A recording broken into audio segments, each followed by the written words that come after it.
Thank you. Okay. Hi, everyone. Welcome. Thank you for joining us today.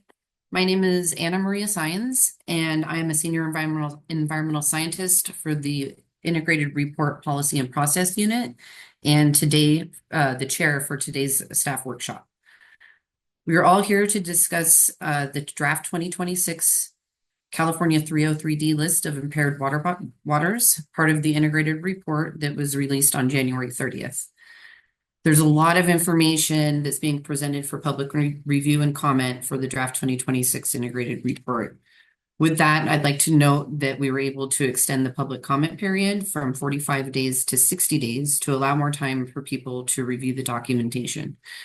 We also decided to hold this staff workshop, which is the first time that we've done so for this program, at least at the State Water Board. I respectfully request that all participants practice patience with us should we experience any technical difficulties, but I can assure you that we have a dedicated team of program staff who have been working hard to ensure that this is a positive and productive experience for all participants.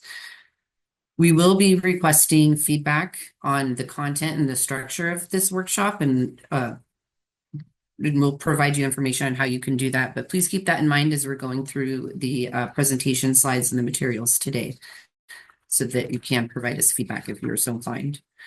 But before we get started on the workshop, we want to go over some housekeeping items. First, we're utilizing Zoom to facilitate our discussions today.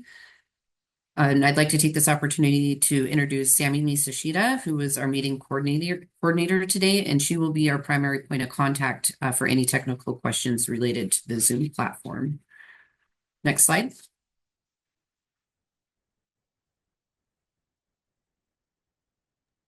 Thanks, Anna Maria. Hi, everyone. My name is Sammy Michishita, an environmental scientist and your meeting coordinator for this workshop. For the technical logistics of today, the staff workshop is being recorded. We are going to mute all participants during the presentation. Additionally, the chat function has been disabled. However, I will be using the chat box to provide links and handouts at various points throughout the presentation. We will pause to take questions throughout the presentation and the Q&A session at the end. If you have a question during the presentation, you can type your question in the Q&A box or wait until the Q&A session. If you don't see the Q&A on your control panel on Zoom, you can find it by clicking on the icon with the 3 dots that says More.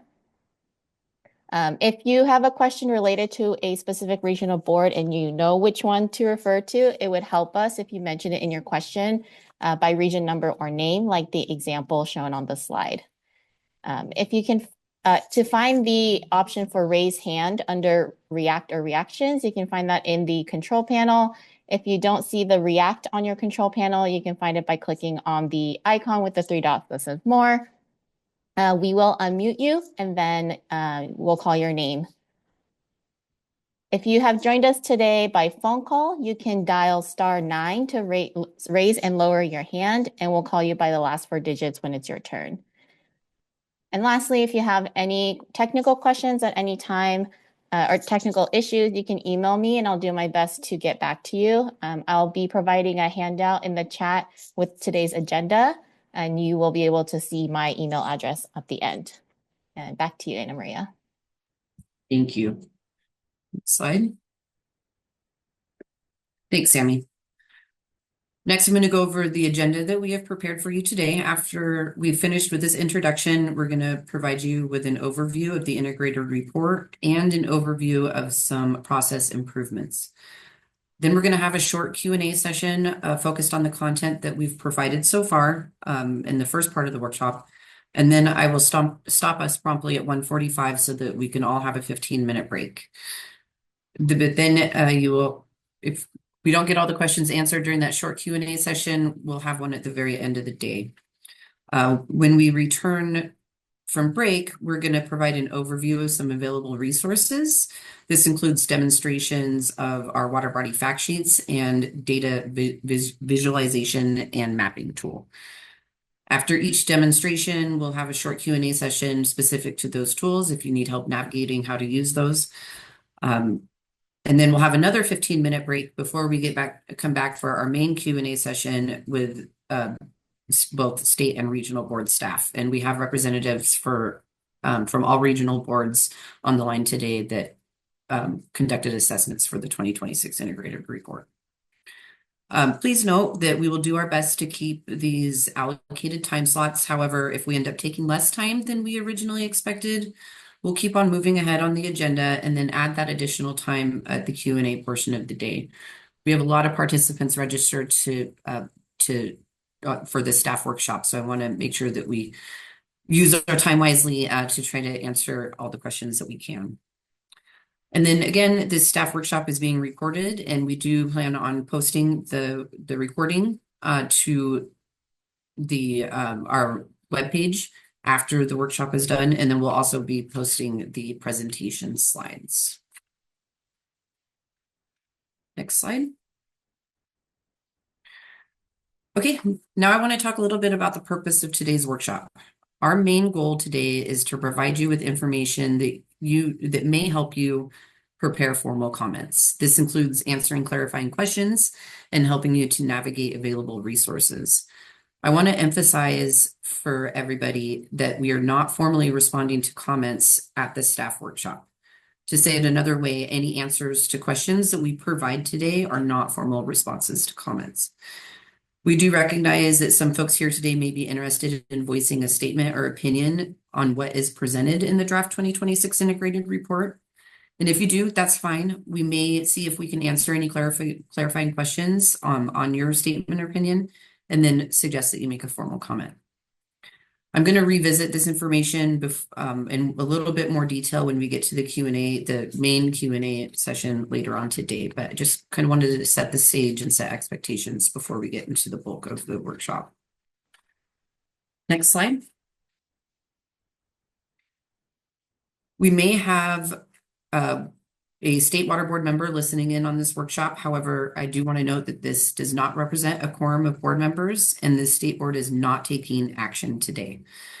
If in the off chance we don't have any indication that more than one board member is going to be listening in, but in the off chance that does happen, we will stop the workshop until we can resolve the quorum, and we have staff that are monitoring the participant lists as we go throughout the day. Okay, and then I'm going to hand it off to Lily, who's going to take us through our next portion of the agenda. Thank you, Ana Maria. My name is Lily Rodriguez. I'm an environmental scientist at the State Water Board and lead staff for the public process of the 2026 Integrated Report.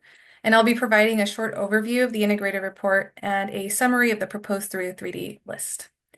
Next slide, please. The Integrated Report is prepared to meet the requirements of the Clean Water Act.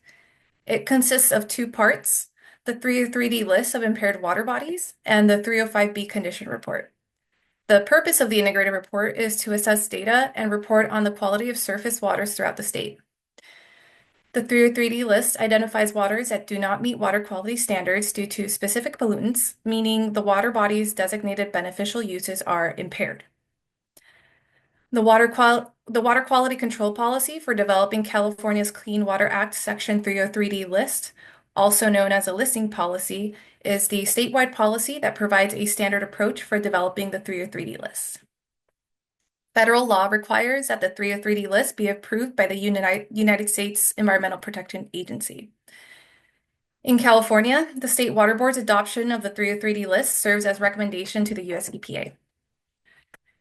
The 305B report informs the overall condition of surface water quality. The 305B report is submitted to the US EPA, and they compile reports from every state into the National Water Quality Inventory Report, which is then submitted to Congress. Neither the State Water Board nor the US EPA take formal approval action on the 305B report. Next slide, please. The table on this slide displays how water bodies are categorized once a water quality assessment is completed. I'm not planning to go over each and every one of these condition categories in detail. However, we will be providing this table to you as a handout in the chat so that you can reference it on your own time. The main takeaway from this slide is that the water bodies placed in categories 4A, 4B, or category 5 are considered impaired and make up the 303D list. Next slide, please. For the 2026 integrated report, data received prior to the data solicitation cutoff date of October 21st, 2022 were considered from water bodies within the North Coast, Lahontan, and Colorado River Basin regional water boards. These are the on-cycle regions. In addition, water quality data from portions of the Central Valley region are assessed each listing cycle in successive order through a rotating basin approach, regardless as to whether the Central Valley region is on cycle or off cycle. The Central Valley region was off cycle for the 2026 integrated report. However, assessments were conducted for water bodies within the San Joaquin River watershed. And the San Joaquin River watershed includes the main stem of the San Joaquin River upstream of the legal boundary of the Sacramento-San Joaquin Delta and all surface waters tributary to the main stem. For the Central Coast region, off-cycle assessments were made due to mapping changes, beneficial use corrections, and station association corrections. The San Diego region reassessed data corrected by the County of San Diego for selenium. The State Water Board is administering the public process for all of the regional water boards for the 2026 integrated report. However, staff at the regional water boards contributed to all the tasks needed to develop the integrated report, including water quality assessments and development of the staff report.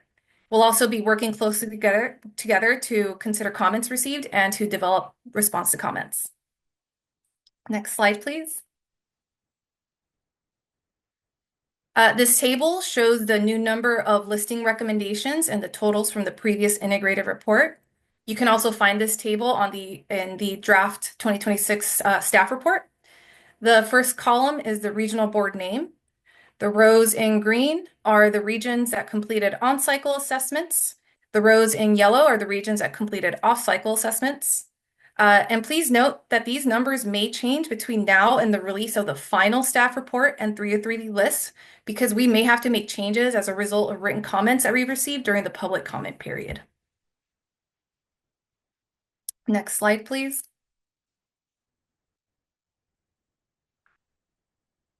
This is the integrated report timeline.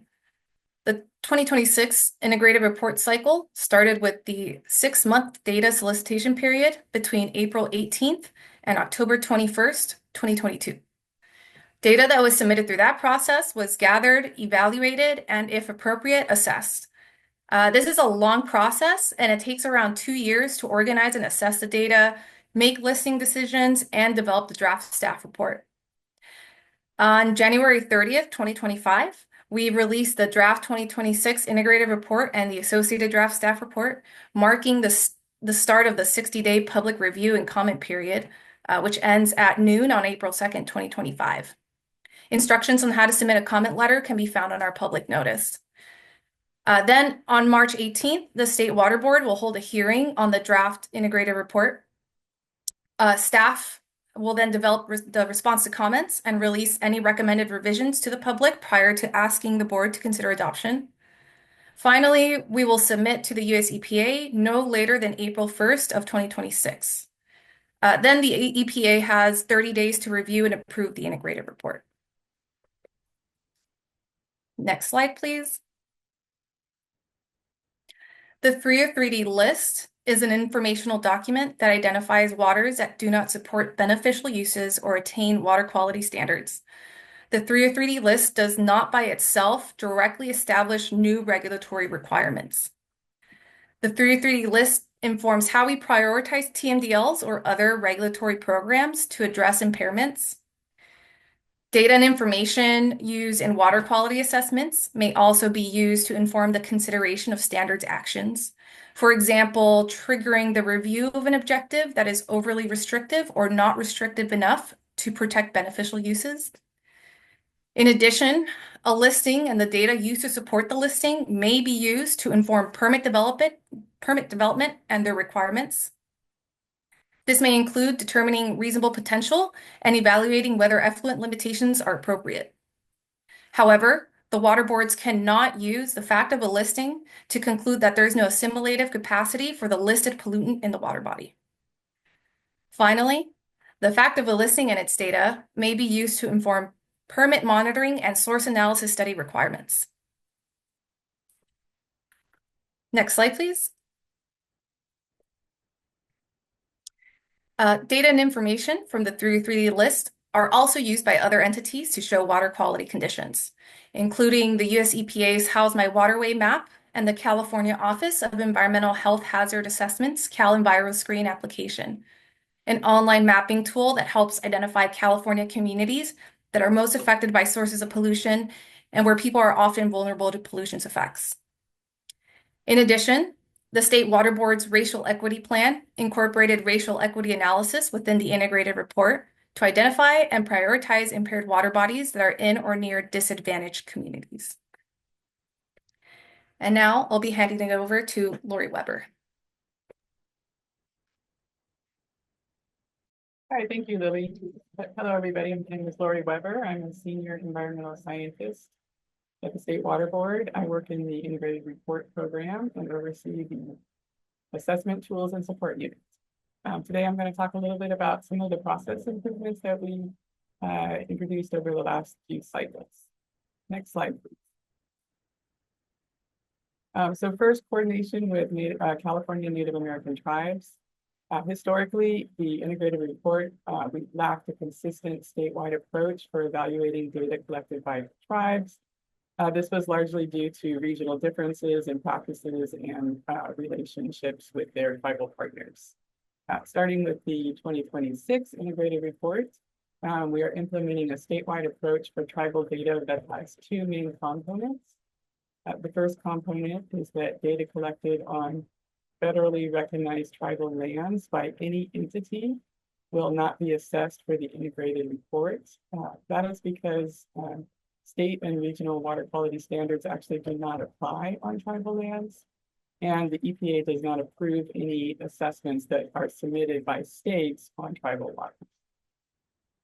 The second component is that data collected by tribes bordering or off of tribal lands will be assessed so long as the data pass our screens and meet listing policy requirements. So for the 2026 report, we reached out to specific tribes after the assessment process to explain how we evaluated or didn't evaluate their data. Moving forward, we're going to engage with tribes much earlier in the process when we're starting to assemble the data for assessment. Next slide, please.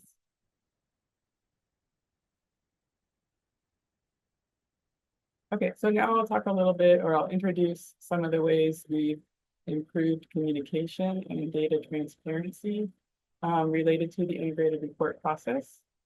Over the past few cycles, we've developed new resources to make it easier for the public to understand the report and how we assess water quality data. So I'll just walk you through some of the resources on the list. We have a revamped website that's more user-friendly and easier to navigate. Of course, we're always open to suggestions on that. We developed a fact sheet with that's available in both English and Spanish that provides clear, straightforward overview of the integrated report. We'll be releasing with this cycle what's called the data evaluated table. And this is a list of all the data sets that were reviewed, assembled and reviewed this cycle. Also a water quality objectives table, which is a compilation of the numeric thresholds that we've used to assess water quality data. And we've updated our visualization and mapping tool, which allows users to explore the integrated report assessments through an interactive map. And all of these resources will be going into more detail on how to access them and how to use them after the break in the available resources section. So I'm just introducing them to you now. Next cycle, please. Next slide, please. Next cycle, we move that fast. Okay, so now I'll talk a little bit about how we prioritize impaired water bodies for restoration. A little bit of history or background. As part of the US EPA's long-term vision, they request that each state develop a framework for prioritizing impairments for restoration. In California, this document is known as the Prioritization Framework for Plans to Restore Impaired Water Bodies. In short, we call this the prioritization framework. The framework is a document that outlines 3 types of restoration plans. These are total maximum daily loads, or TMDLs. The TMDL is required, it's a plan required under the Clean Water Act to address water quality impairments that have been identified in the integrated report. TMDLs follow standardized format with specific required components, and they also must be reviewed and approved by the EPA before they can be put into effect. The second type of plan is what we call a 4B demonstration. And this is where there are other regulatory requirements, such as existing permits or other regulatory requirements that are expected to restore an impaired water body. 4B plans are reviewed and approved by the US EPA and sort of considered equivalent to a TMDL in that if a 4B plan has been approved by the EPA, a TMDL is no longer required for that impairment. And finally, there are advanced restoration plans, or ARPs.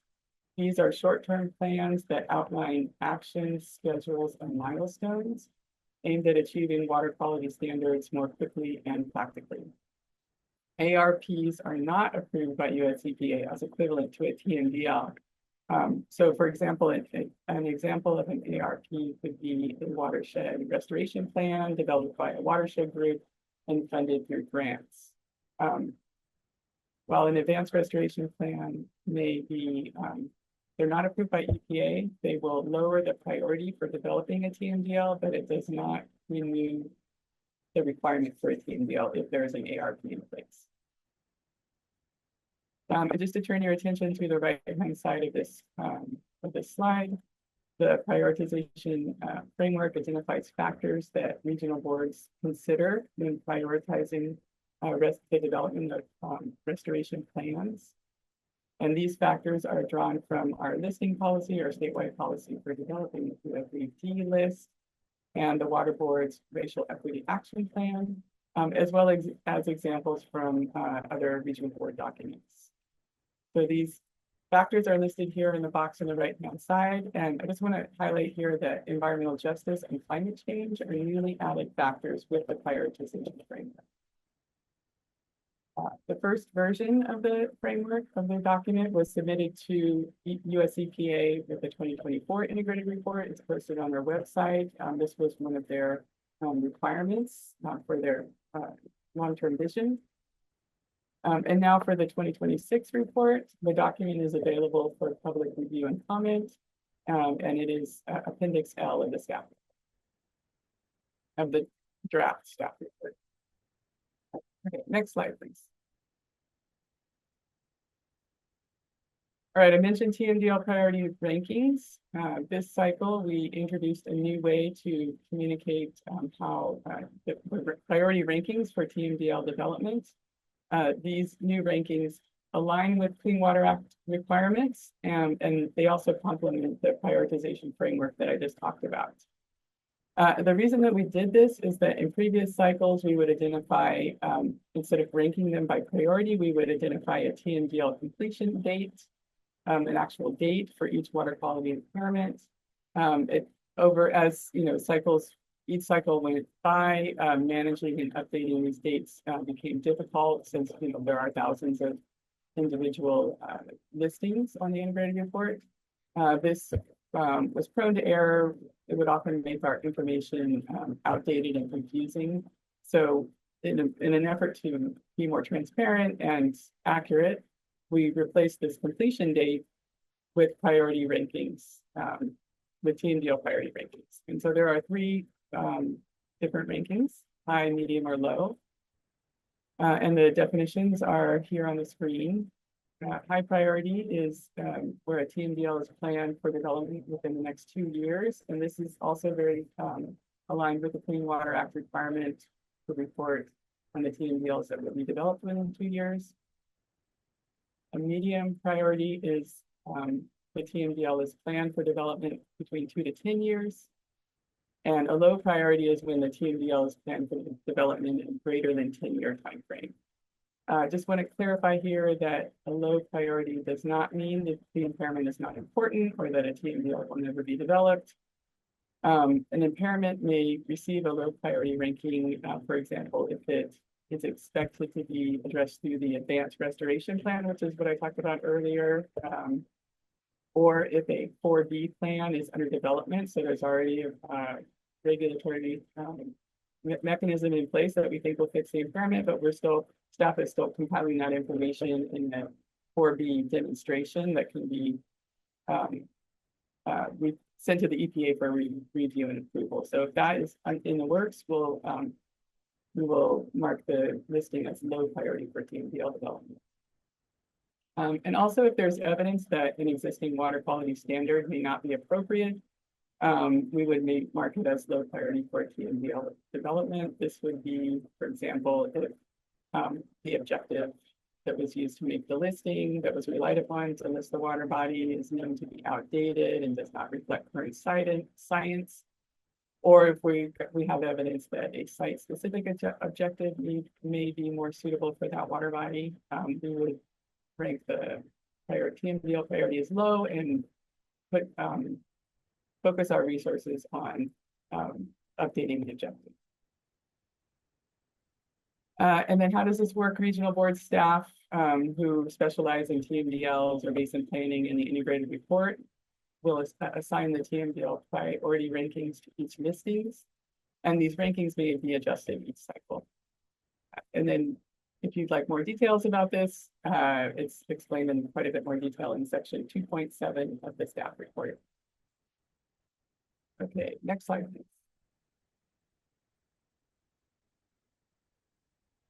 Okay, so I just talked about two different types of prioritization processes. One is a restoration priority with the restoration framework, also the TMDL priority. I know this seems confusing. The reason that we do this is that we have to keep these two different types of priorities separate in order to meet our reporting requirements to the EPA. It's just how the database works. This graphic illustrates how the prioritization framework and the TMDL priority rankings work together to guide our approach to addressing water quality impairments. I just want to mention this is a very conceptual model. The process itself can be iterative and doesn't always follow a straight line. But just very high level, the first step, step one, would be the process begins when data indicate that a water body is impaired, or, in other words, beneficial uses are not being attained, and the water body does not meet water quality standards. Once that occurs, once an impairment has been identified in the integrated report or placed on the 303B list, a restoration priority is assigned based on the factors outlined in the prioritization framework. So that's step two, sort of taking a wholesale look at the 303D list and assigning, prioritizing them for restoration. And just remember that the prioritization framework is a public document and it's currently open for review and comment in Appendix L of the draft staff report. Moving on to step three, identify a restoration plan. For impairments that are a high priority for restoration, we determine the best approach to address them by selecting the type of restoration plan that fits best. So as I mentioned in the previous slide, the three types of restoration plans are TMDLs, Category 4B demonstrations or plans, and advanced restoration. The first two, TMDLs and the 4B plans, are approved by the EPA. The last one is, we just notify the EPA that it's in place. Then we move on to step four. Once the appropriate tool is in place, we use that information to assign the TMDL priority ranking. So then we can be consistent with our Clean Water Act requirements. So if the TMDL will be developed, the impairment is generally given a high or medium TMDL priority. If a Category 4B demonstration is in the works, but has not been approved by the EPA yet, we'll give it a TMDL priority of low. Or if an ARP is in place and expected to address the impairment. That's the advanced restoration plan. The TMDL will always also be low. We don't anticipate having to write a TMDL because we anticipate that the plan, implementing the plan, will resolve the impairment. And so finally, these are all planning tools. They're important, and it helps us get on the right track for how to address the impairment. But the real improvements happen through on-the-ground actions. In other words, when the plans are implemented. Once those plans are implemented, changes in water quality will be detected through continued monitoring and assessment through the integrated report, with obviously the ultimate goal of delisting the water body once the impairment has been restored or resolved. Next slide, please. Right, so this is my last slide. I'm going to summarize how we've responded to the commitments made in previous integrated report cycles. The following corrections and assessments were completed as part of the 2026 integrated report. We corrected data discrepancies identified within the 2024 integrated report during the public comment period. We corrected the discrepancies that were identified. We reassessed pesticide data from the West Side San Joaquin Coalition that had been associated with the wrong water body the first time we did it. We completed chloride assessments for the Bay Delta using the threshold in the Bay Delta plan. We remapped Delta water bodies into smaller, more representative segments. And this is in anticipation of the Delta being assessed in the 2028 integrated report, which is also currently underway, much earlier in the process. We corrected pyrethroid in sediment and organic carbon normalization error in our coding that was spitting out the wrong results. We corrected that and updated our records. And then we associated all data sets with quality assurance project plans, even if they were identified as exempt from the QAPP requirement in our listing policy. And this is just us doing our due diligence, making sure that we have the appropriate documentation to support the quality of the data. And finally, we reassessed aluminum data using the 2018 EPA product life criteria for aluminum in fresh water. Okay, that's all I have to present. I think we're going to a Q&A session. I'll turn it back over to Anna Maria. Yes, thanks, Lori, and thanks, Lily. We do have a few minutes to take in some questions so far. If you had anything on the information that was presented thus far, just a reminder that you can raise your hand.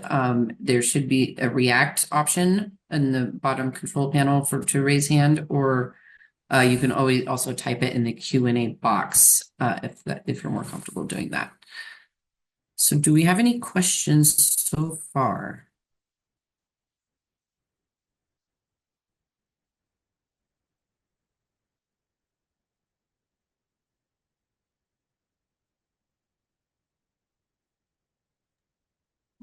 We do have Paul Bedore as the one raised hand, and I've muted you, Paul. Hi, good Hi, to Paul. see you this Good to afternoon. see you.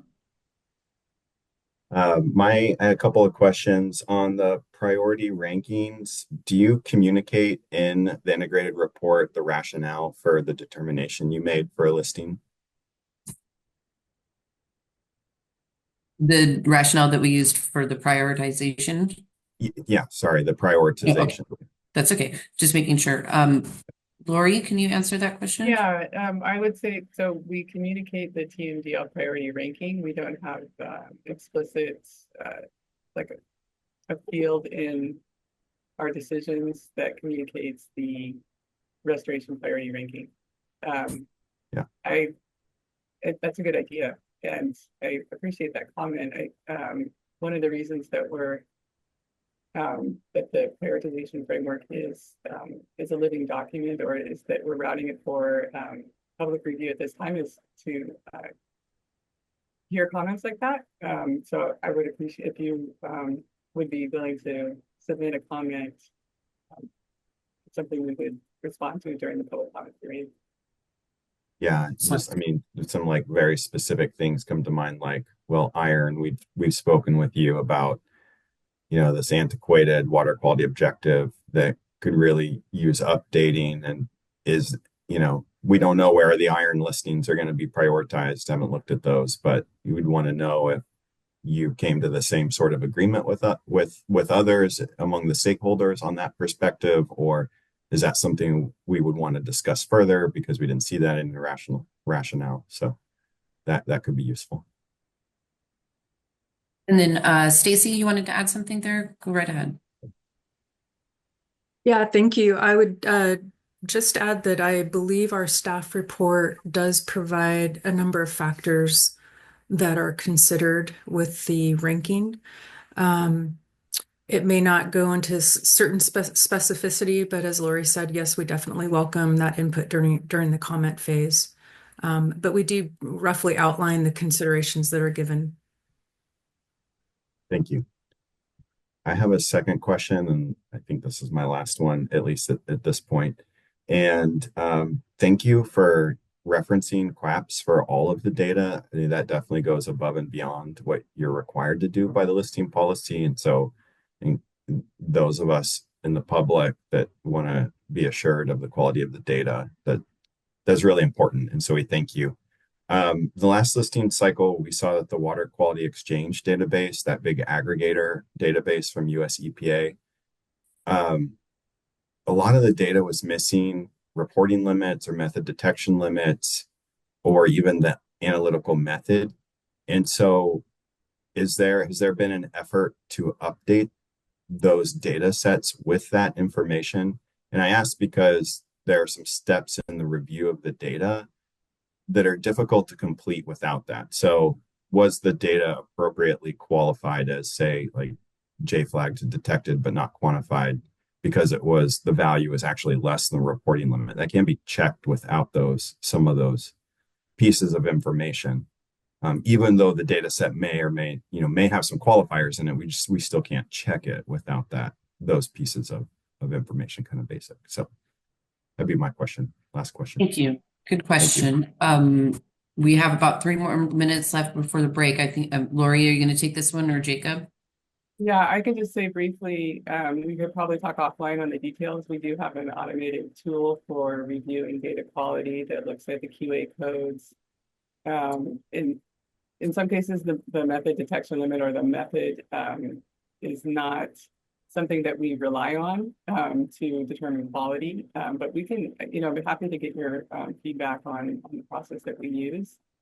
We work with QA experts within the water boards to develop this tool. But the WQX data, the federal database, we also are developing or tracking down quality assurance project plan for every data set within that database as well. Yeah, thank you.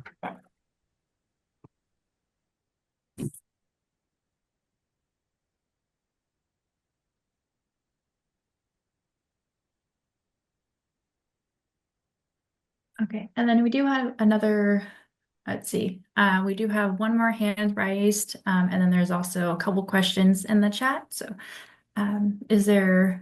should we go with hand raised for Cameron? Or Yeah, I think that'd be a good idea. Thank you, Celine. And then just for those who put questions in the chat, we will get to those. And everyone, please continue to put your questions in there in the Q&A box, and we will address those later on in the Q&A portion of the day. But Cameron, go right ahead. Oh, looks like you need to unmute him, Celine. Okay. That should be good now. All right, can you hear me now? I can. Good, thanks. This hopefully just a simple clarification, but I was looking through Appendix A, and it looks like there's new listings for Central Valley region of water bodies that are outside of the San Joaquin.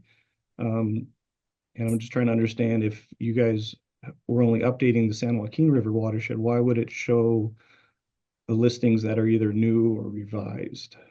Is that just So it could have been because, and we can look into this more to get you a more direct answer and anticipate a better answer for you later on in the afternoon for the Q&A session. But it could be because we fixed data sets that were needed some corrections that were outside of the San Joaquin Delta area. But Jen and Region 5 team, can you take a look at that and see if maybe we can get a better answer for this afternoon?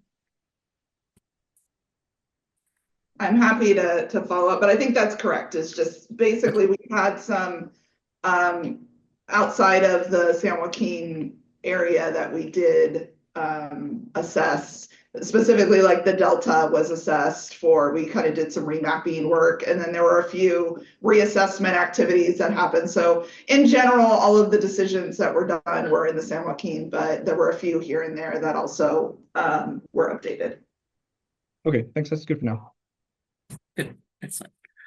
Okay, thank you, everyone. Great questions so far. Really appreciate it. We're going to take a 15-minute break now, and if everyone could please return at 2 o'clock, we're going to go provide some more information about available resources for you. And yeah, we'll see you then. 2 o'clock.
Hey everyone, it's 2 o'clock. Welcome back.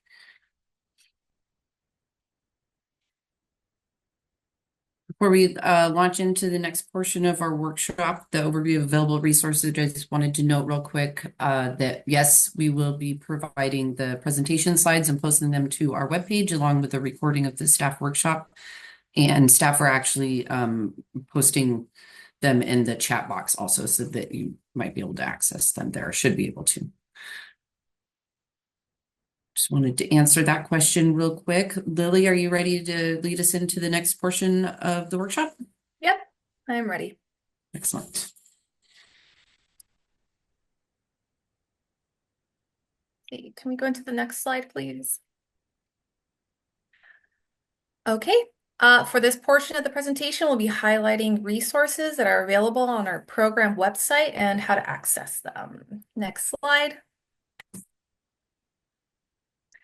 So I'll be introducing some newer resources, including the integrated report fact sheet, tips documents for submitting comment letters, and I'll also provide a brief overview of 2 new appendices we released with the draft staff report.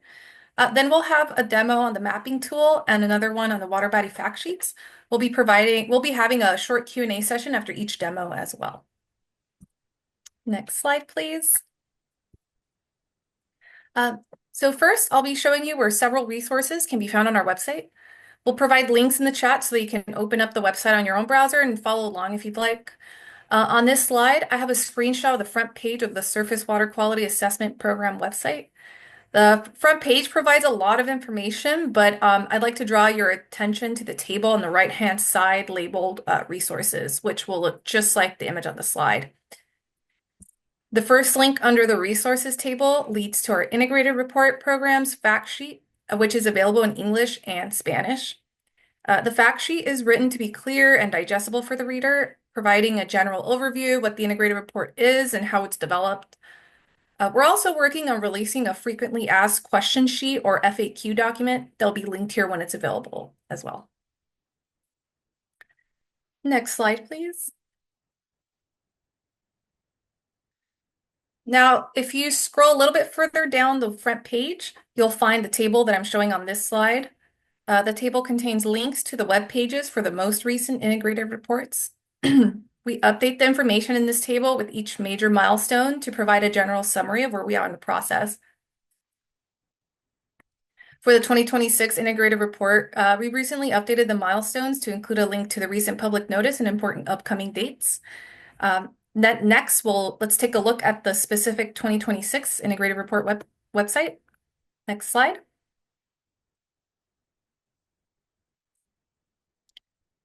There are 3 new documents that are available at the top of this webpage to help with providing comments on the draft integrated report. We're providing these documents because in previous comment periods, we would sometimes receive incomplete information from commenters, and it took some guesswork to figure out which water body or pollutant a commenter was referencing. I'd like to highlight that these documents are entirely optional and not required for submitting comments, but it will help us remove some of that guesswork, and we'll be able to provide more accurate responses if you provide the information we are requesting. So the first document is titled Tips for Submitting Comments. It contains general suggestions for submitting comments, a summary on how to submit a comment letter, and contact information for any questions while you're doing that. The other document is the template appendix for supporting data and information. This is a template form for providing supplemental information such as decision IDs, water body identification numbers, or any other specific data information that you're including with your comment letter. Next slide, please. So on the screen now, you'll see the instructions page of the template for providing supplemental information. This template is available in both Excel and Word format, but it's the same information in both versions. Using this type of spreadsheet or table will be helpful for us, especially if you're submitting comments on a lot of different decision IDs, water bodies, or pollutants. And this spreadsheet can be used to provide that information to us in an organized format. The information you would need to populate the template can be found in the water body fact sheets that we'll describe in a little bit more detail later. You can also include a short description of what your request is, whether it's flagging incorrect sampling stations, duplicate data, or any other requests. We also highly suggest using some kind of numeric or alphabetic system between your comment letter and this spreadsheet or table to help us identify which section of your letter corresponds to each entry. And finally, you don't have to remember everything I'm saying right now. All of this is available in the templates and the general tips documents, which are linked on the 2026 website. But please don't hesitate to reach out to us if you want to use these resources and if you have any questions about what the different terms or the fields mean. And again, you can find our contact information in those tips documents, and we'll also provide it later in this presentation. Next slide, please. So now if we go back to the 2026 page and you scroll further down, you'll find the draft staff report and appendices. We have two new appendices this cycle, Appendix N and Appendix O, which I will briefly summarize in the next two slides. Next slide, please. In an effort to increase transparency of the integrated report and in response to requests from public comments, we released Appendix N, the 2026 California Integrated Report Data Evaluated Table. This appendix contains a table of parent projects with data evaluated during the 2026 Integrated Report, and we'll be releasing a similar appendix for each integrated report moving forward. The tables in the appendix identify the parent project name and other associated information, a flag designating whether the data were assessed or not, and a brief explanation for why or why not the data were assessed. Next slide, please. Continuing with those efforts for increased transparency, we've also released Appendix O, which identifies statewide and region-wide water quality criteria, objectives, and evaluation guidelines that were used for assessments of chemical concentrations in water, sediment, and tissue for the 2026 Integrated Report. The tables do not include the objectives used for bacteria, bioassessment, aquatic toxicity, or site-specific objectives for chemical concentration data. And for more information on how data were compared to these objectives on a water body pollutant basis, please refer to the corresponding water body fact sheets in Appendix B or B1 of the draft staff report. And now I'll hand it over to Ryan.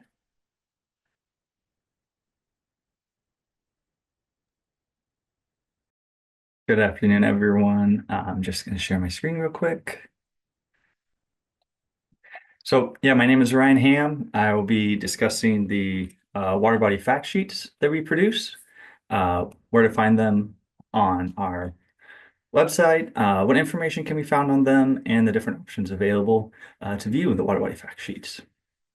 So what is a water body fact sheet? Using the data available to the state water body, to the state water board, a water body fact sheet lists out every decision and applicable line of evidence that is make up each decision. And to give a little bit more detail, we first start by reviewing and processing the data, ensuring that data meets our quality assurance requirements. The data information organized by pollutant into a line of evidence, which are seen here in the diagram.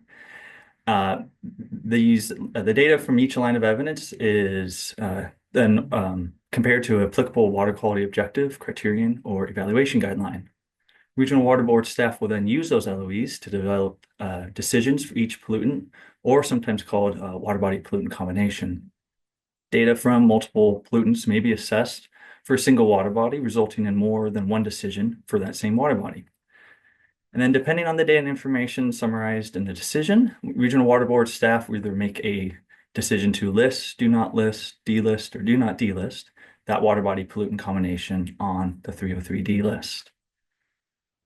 And next, I'll show you where the water body fact sheets are located on our webpage. So starting at the 2026 California Integrated Report website, you'll scroll down to Appendix B, or statewide water body fact sheets. When you click on that, it'll bring you to this webpage where you first see a map of California and the regional water board boundaries.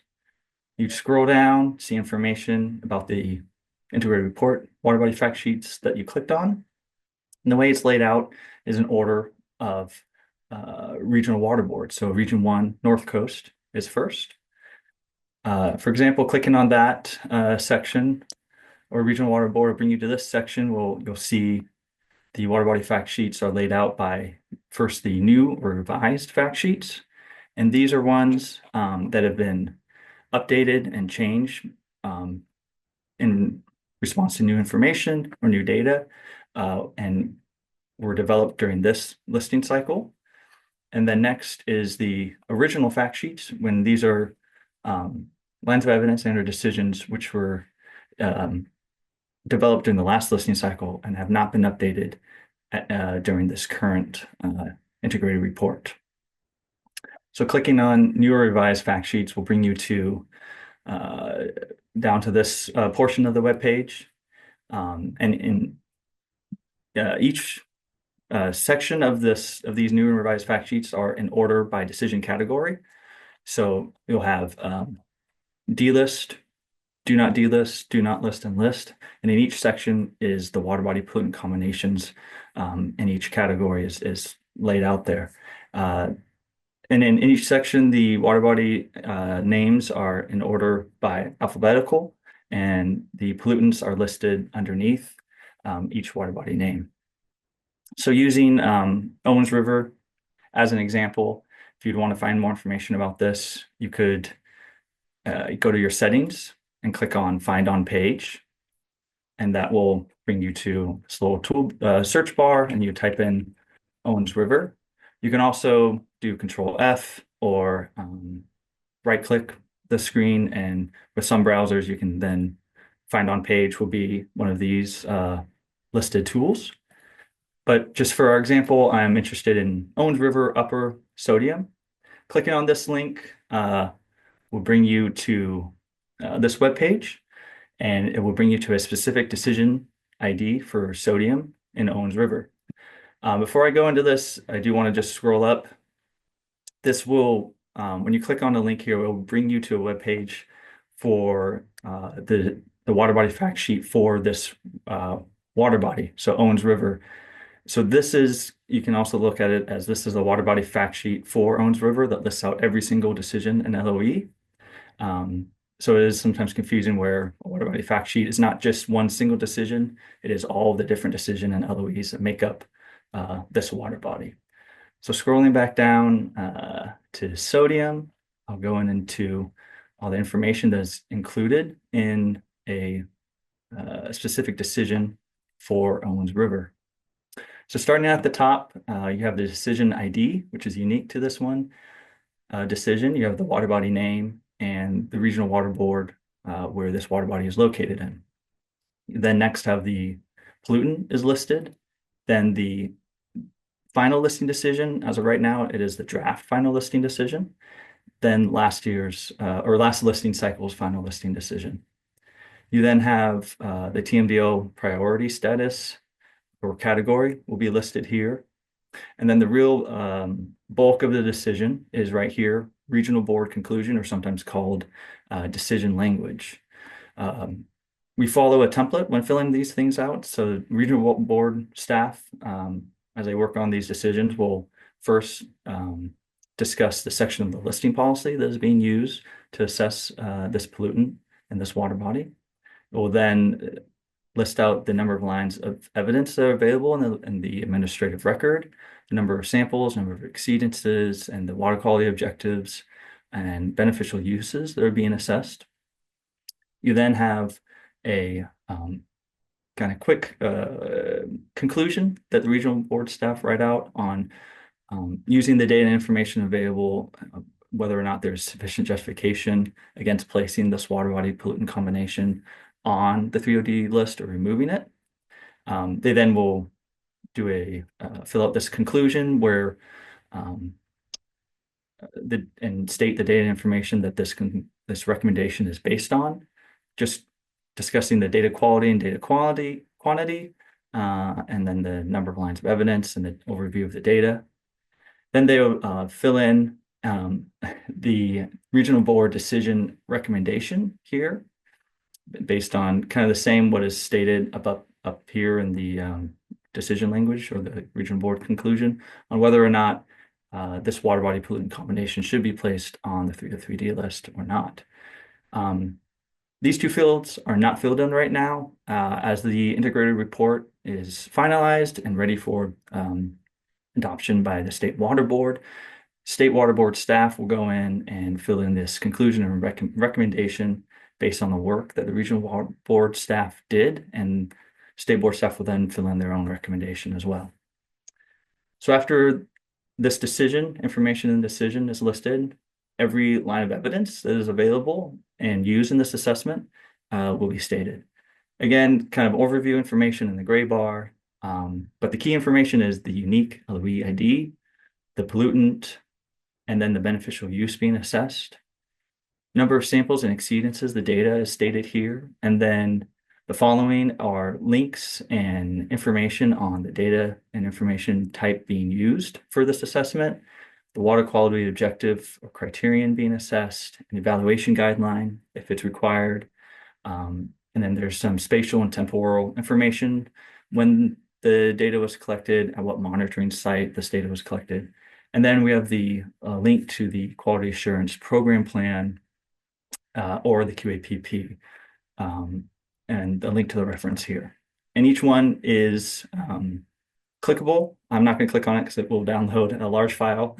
But if one of these links does not work, or you get like a 404 error, you can reach out to us at our water quality assessment inbox or email address, and we'll be happy to provide you with the reference that way.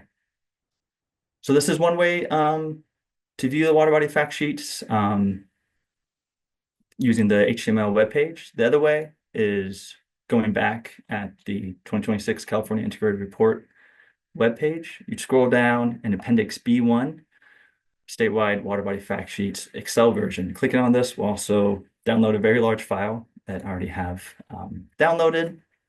And you can also open this in Microsoft Excel, but if you don't have Microsoft Excel, you can use Google Sheets, Apple Numbers, and there's also a bunch of like open source software available to view this Excel document.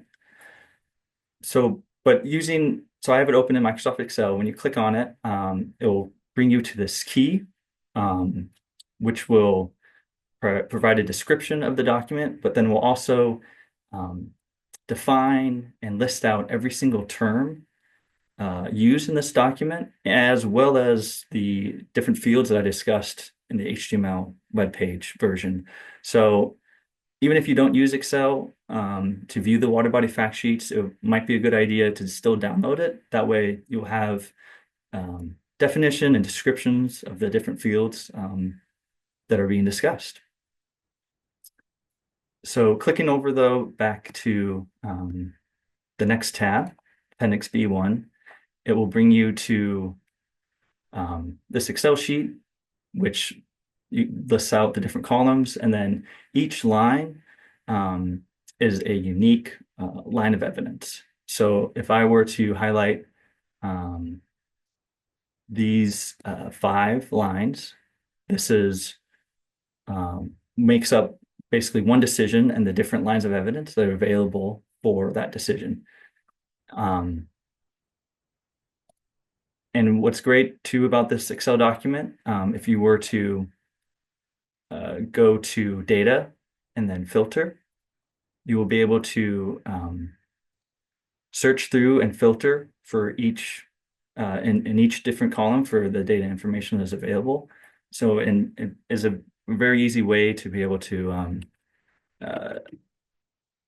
figure out and search for something very specific that you're looking up. So using Owens River again as an example, I type in Owens River, and I'm interested in Owens River Upper. So this will then bring up every line of evidence available and decision for Owens River. You can then scroll over to pollutant. And again, I was interested in sodium. So typing in sodium, clicking OK, this will bring you to every single, again, line of evidence that is available for the decision that we just looked at on the HTML webpage. And then scrolling over again just to, because there is a lot of different columns.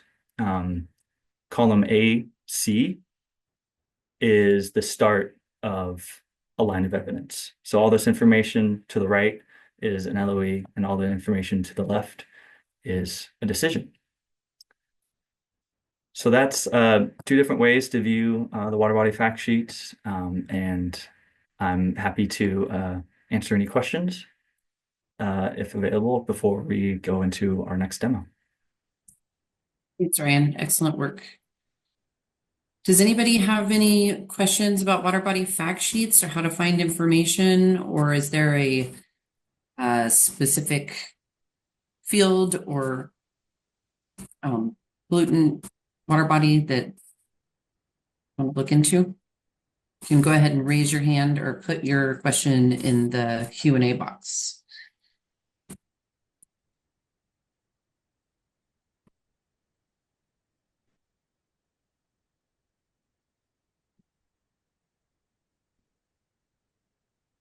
Okay. Everyone, a few more seconds. Again, if you need to raise your hand, you can go down to the react option and then there's a raise hand button. Okay. Well, if you change your mind and you come up with questions later, we'll have more time at the end for during the dedicated Q&A session. But for now, I think that we'll transition over then to Patty Kubanski. Hey, thanks for the intro. Let me get started by sharing my screen. Screen 2. Okay. Yeah, so my name is Patty Kubanski. I'm an environmental scientist working in the Integrated Report program. I'll be providing a demonstration of the 2026 Integrated Report Visualization and Mapping Tool, which is found as Appendix D of the draft staff report for the 2026 California Integrated Report. The Visualization and Mapping Tool is a visual representation of water bodies that have been assessed for the California 303D list and provides high-level summaries of water body properties, listings, delistings, links to water body fact sheets. And with this tool, you will be able to search assessed California water bodies to see if an individual water body has been listed or delisted, and for what pollutants, or if the water body is not listed at all.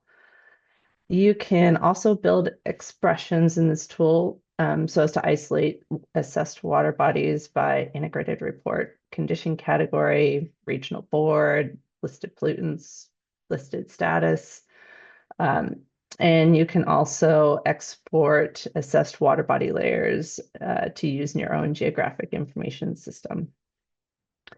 So navigating to our 2026 main page, I'm going to click on Appendix D to open the map.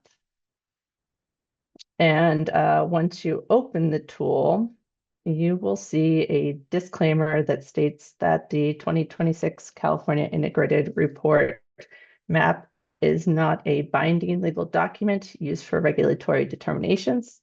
It may contain errors, and it is subject to change. So once you agree to these terms, you should be able to see the map.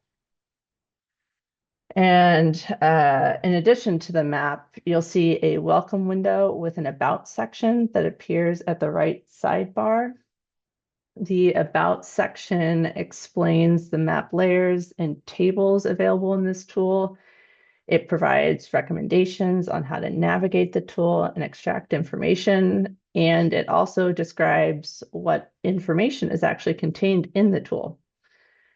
If you don't see the About section in the sidebar, you can click the eye icon at the upper right-hand corner of the web page, and it should appear. Okay, next I'm going to go over the layers. So here's our layers icon. This is where you can toggle on and off the different layers that are available in the tool.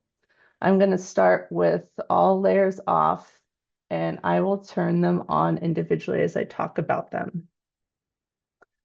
So there are two layers that show our water bodies that are assessed for the California 303D list.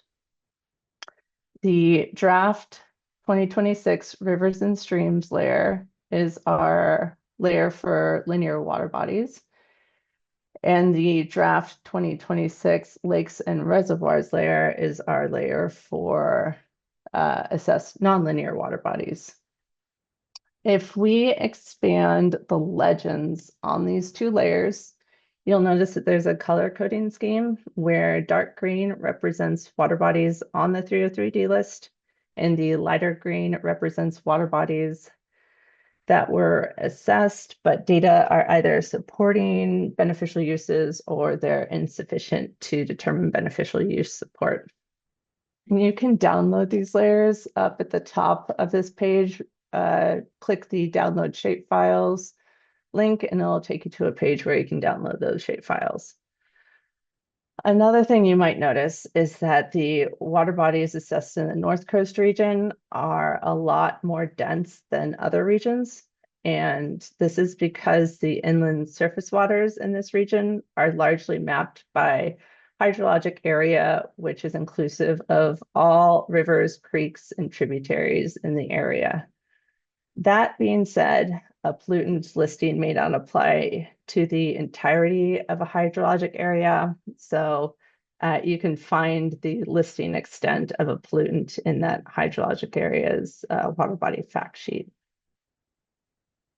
Let's see, let me go back to our layer details, and I'm going to click on the ellipses to open up the attribute table for our assessed water body layer. And the attribute table contains all the types of information that you can find within the layer itself. We have water body name, water body ID, listing status, what pollutants were newly listed in 2026, what pollutants were delisted in 2026, and our past cycle listings and what those pollutants are. And you can also filter if you if you click the options menu right here, you'll be able to select filter and filter to isolate certain listings or groups of water bodies if you so desire. Let's see. Let me go through our other layers here.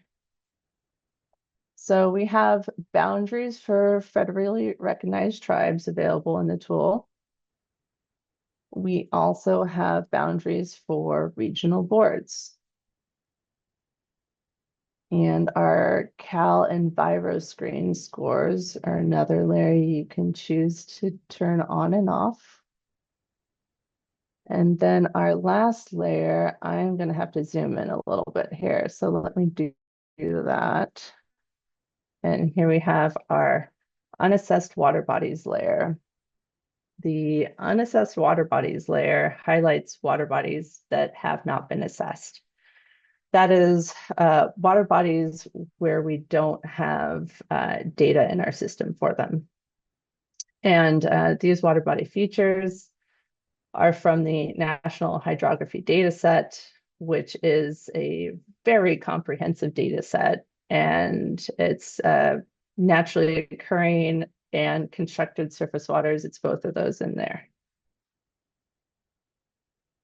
So I'll turn back on our assessed water bodies layer and run through a few examples of how to navigate to specific water bodies and checking their 303D status.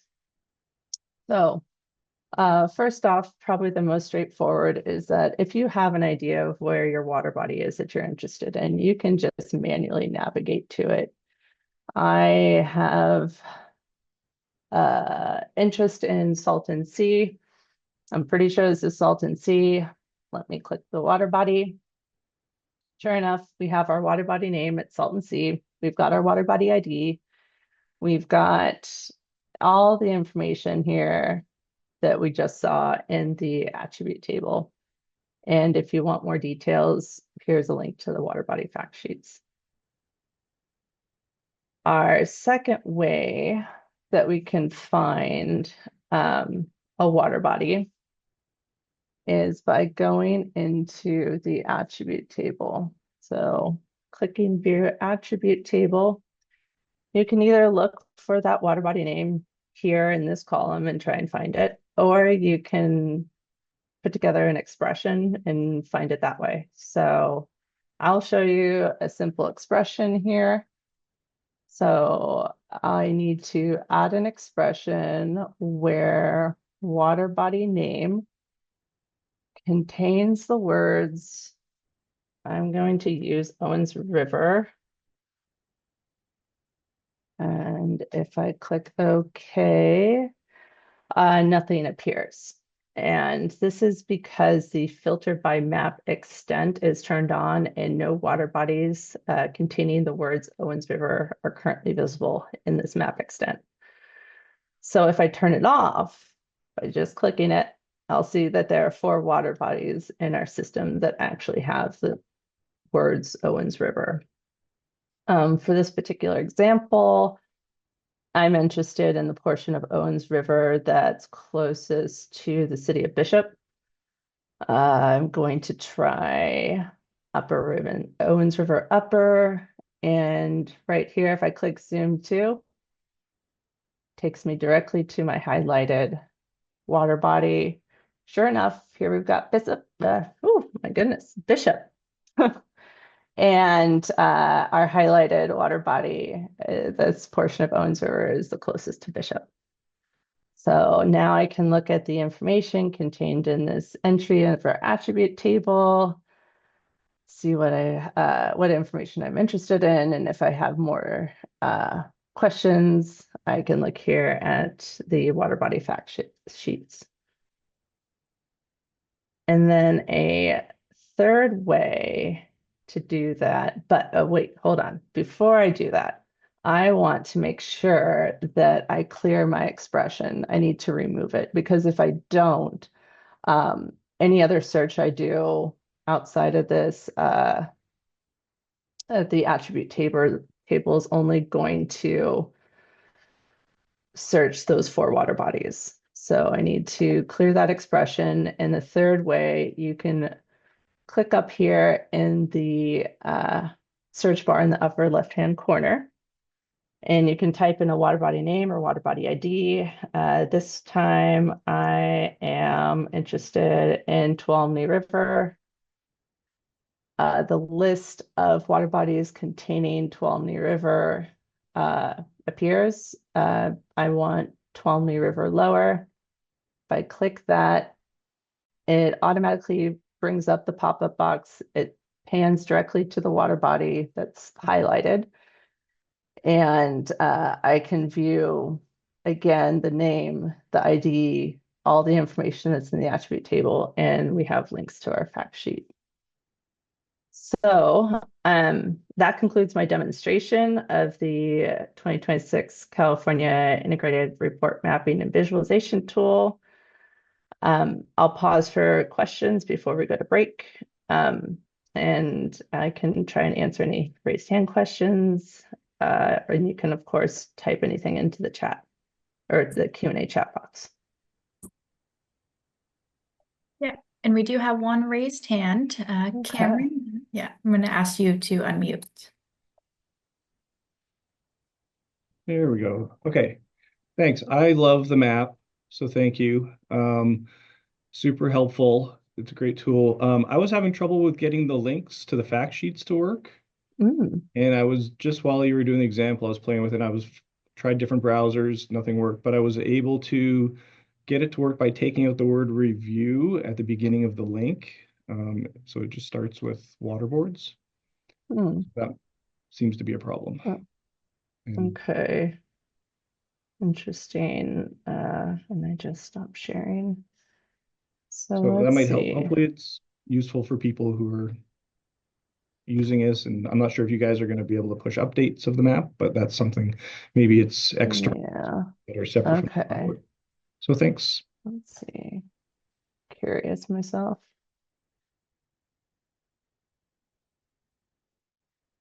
Okay. Yeah, we'll have to check that out. I was able to get it to pop up for myself, but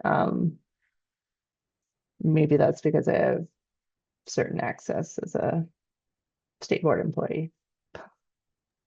Yeah, thanks for bringing it to our attention. We'll make a note of that to follow up and make sure that it's functioning to the best of um, functioning the best it can for everyone who needs to use it or wants to use it. And then it looks like Cameron, you weren't the only one that we have another participant that has the same issue mentioned. So thank you for bringing that to our attention. Anybody else have any questions about the mapping tool?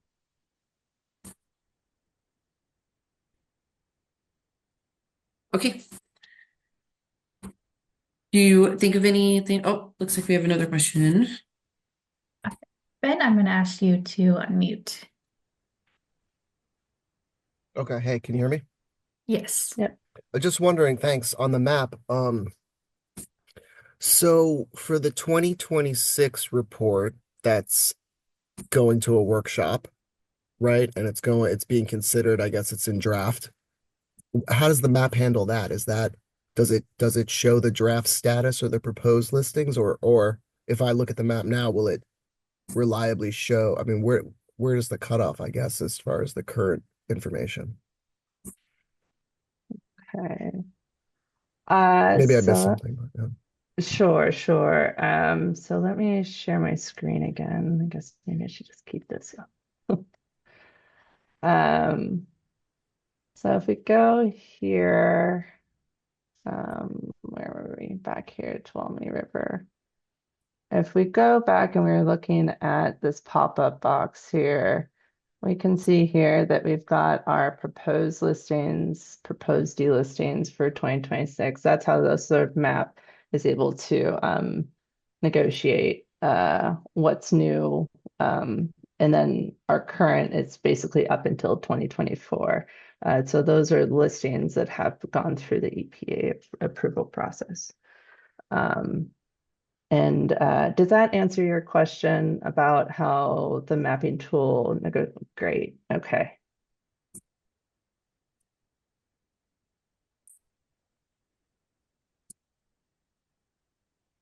Good question. Thank you. Any other questions?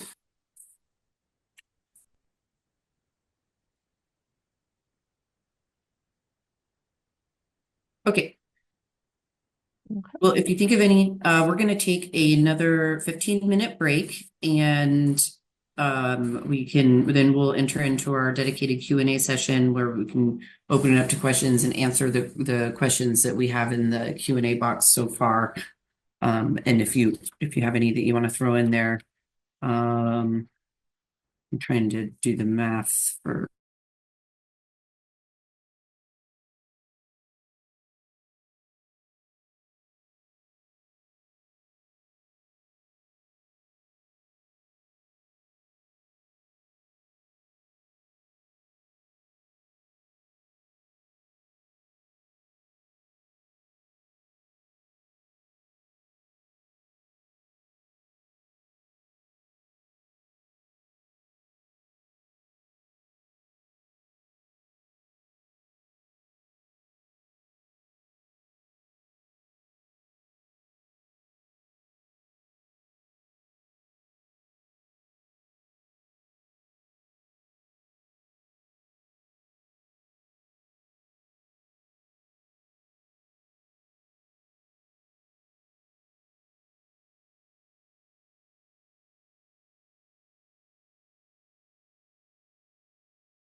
Hey everyone, welcome back.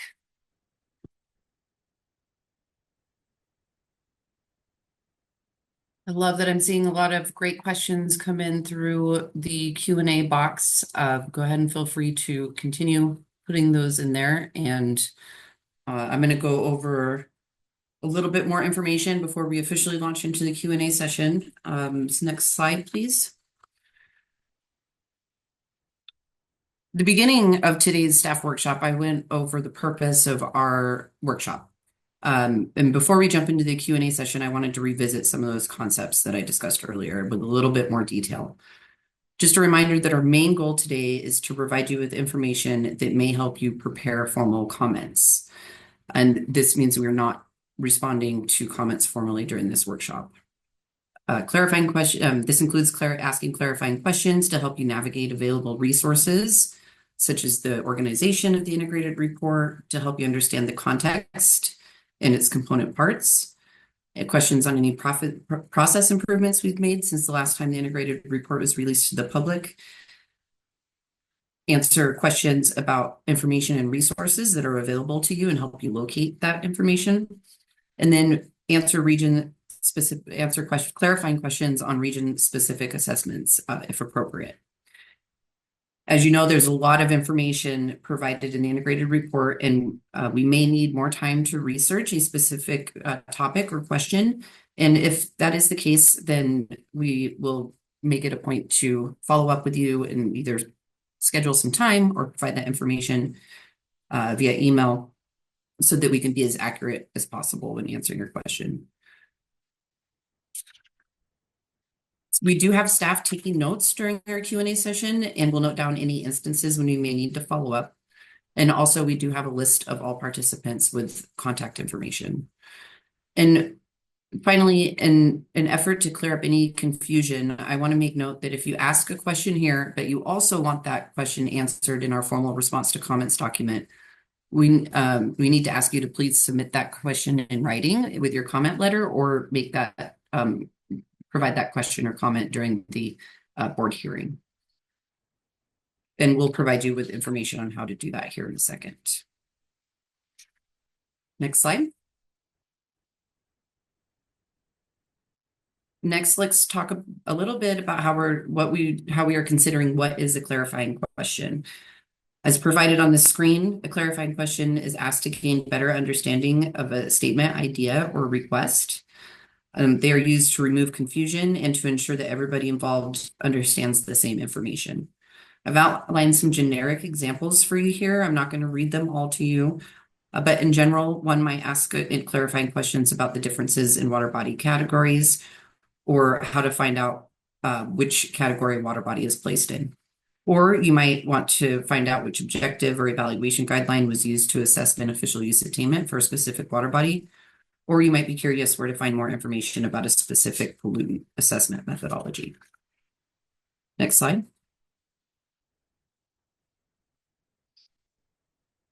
I want to emphasize again that the purpose of this workshop does not include discussing or accepting formal comments. A formal comment is considered an official statement or opinion of agreement or disagreement with the information presented in the draft 2026 integrated report. Examples of formal comments may include disagreement with assessment methodologies applied, or disagreement with how a water body is specifically categorized. Next slide. If you're unsure, please feel free to ask. There's been a lot. I've provided a lot of dialogue and suggestions about what is and what is out for the Q&A session, but I do want to make it clear that it's not my intention to deter anyone from speaking up or participating today. Instead, what I'm trying to do is set expectations about what information we are prepared to provide. It's my hope that we can have a friendly, casual dialogue. And if you aren't certain if your idea is a question or an official comment, please speak up and we will do our best to provide you with relevant information. Our answers simply might be, we suggest that you provide your question or comment formally so that it can be appropriately considered. Formal comments should be submitted in writing and made orally at the public hearing. This ensures that all comments are documented in our administrative record and can be carefully reviewed and considered. After they are reviewed and considered, we will provide a formal response to comments document and make any appropriate recommended revisions to the integrated report before the proposed final integrated report is considered for adoption by the State Water Board. And we provided a link to the public notice in the chat that has all the instructions on how to provide a formal comment. Next slide. And before we, real quick, before we launch into the Q&A session, we have a number of regional board staff participating today, and we wanted to make sure, we wanted to take a minute for everybody to introduce themselves. So I'm going to go ahead and ask regional board staff one at a time to turn on their cameras and say hello and introduce themselves. And I'm going to start with the North Coast region.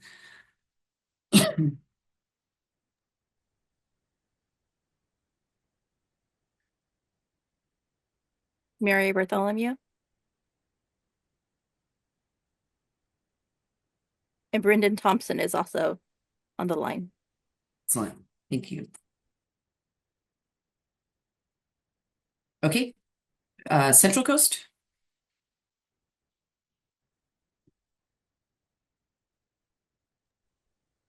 I am so sorry. Can you repeat the question, please? Oh, we're just asking regional board staff to introduce themselves. I am so sorry. My apologies. Shanta Keeling and Daniel Ellis here from the Central Coast. I'm very sorry for the delay. No worries. Thank you. Central Valley staff, regional board staff. Hi, I'm Jennifer LeBay. I head up the integrated report team, and I have my team, Jay Simi, Lisa Wilson, Randy Godino, and Holly Grover here. Excellent. Thank you. And Lahontan Regional Board. Hi, good afternoon. Danny McClure and Dan Sussman here. Excellent. Colorado River Basin. Hello, Rosalind Fleming, Colorado River Basin, and I'm also here with my supervisor, Emma McCorkle. Very nice. And San Diego. Chad Laughlin, San Diego Water Board. And Carrie Kowalski here too. Okay. Great. Thank you, everyone, for being here today to help answer questions. Let's see here. Okay, so let's go ahead and get started then. Folks can go ahead and raise their hand. Again, there's a react option at the bottom of the Zoom where you can raise your hand. And also we will be getting to the questions that were put in the Q&A box, but I'm going to let Celine lead us through, or Sammy lead us through the questions. So I do see one raised hand so far. Lisa Nunes, I'm going to ask you to unmute. Thank you. I'm just a private citizen, and I did post my question in the comments, so you can disregard that, or in the questions and answers. But I was wondering, are we able to see the dates of the assessments that are used to list a water body? Because I didn't see that in there. So when you're using evidence to list it, I don't know when that was collected. Are we able to see that date? Are you asking like when the data was collected to develop the lines of evidence? Correct, yes. Jacob, do you know if the dates are available in the data files? Yeah, the dates are available in each of the lines of evidence, but generally they just specify the range over which the data was collected. So it would say the data was collected between January 1st, 2015 and present, something like that. But if you click on the links in the fact sheets, you can download all the raw data, or should be able to. And if any of those are broken, let us know and we can get the data to you. Okay, that was one. The next thing was when I go to the interactive map and I click on the Navarro River, which is a watershed, or water, whatever you guys call it, the area. It's listed, but when you click on the hyperlink, it just takes you. It doesn't go anywhere. It says it's not available. Okay. And then the reason I ask about the dates is because I was doing a little study, and and I'm not a scientist or anything, but when I'm looking at specifically the Navarro River, which I'm concerned about all of them, but this one in particular, it appeared to me that it was an assessment done in 2018, but it was based on testing and evidence from 2013. And that's concerning to me because in our particular area, the agriculture has just gone off the charts with wineries and all these other things, and so and in cannabis. So I'm just wondering how valid would that information even be? And could a person like myself who lives on the river, could I go to a qualified lab and pay for the testing myself to find out if there's phosphorus and nitrogen excessive? Because it's been 2 years now going down in the beginning of summer.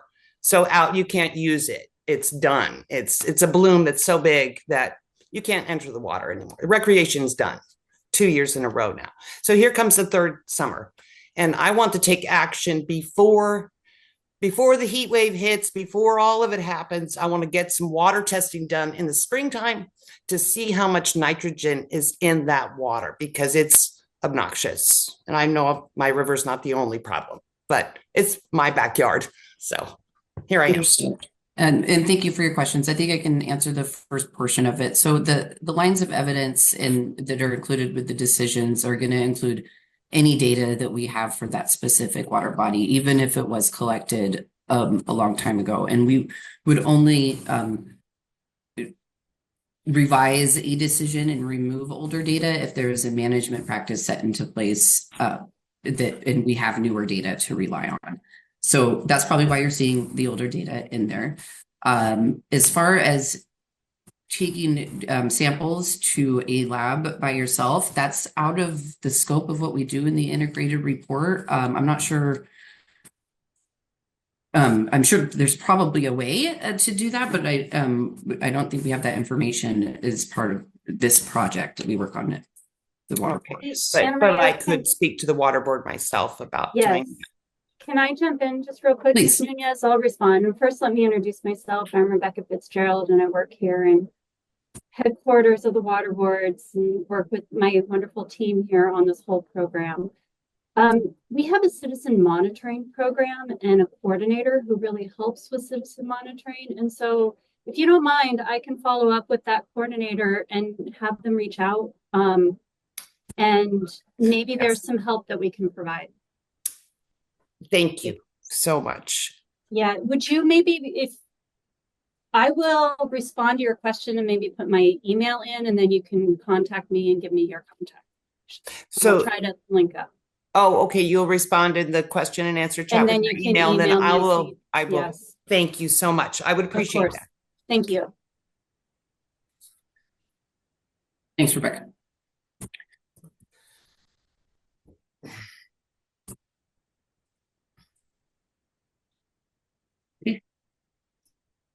So then, Celine, should I be taking questions then out of the Q&A box?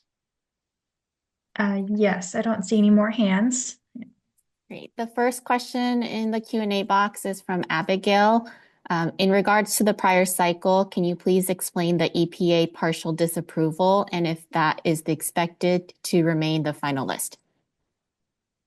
Yes, we can answer that question. So I'm going to start it off, and then I'm probably going to pass it over to Lori or Rebecca. So the US EPA provided us with a partial disapproval for the 2024 integrated report that we submitted to EPA in April of last year. In that letter, there was a number of water bodies where they disagreed with the placement of disagreed with how we place those water bodies in different categories. There was two different instances that the US EPA listed out. The first one was that there was a number of data entry discrepancies that we made where we accidentally placed water bodies in category 4A when they should have been placed in category 5, and some other examples. So for those water bodies, yes, we expect for them to remain in the final list. And we went in and we made corrections for those data entry discrepancies, and those are reflected in the 2026 integrated report. The second part of the partial approval and disapproval letter was in regards to 44 water bodies that we had placed in category 3 for benthic community effects listings.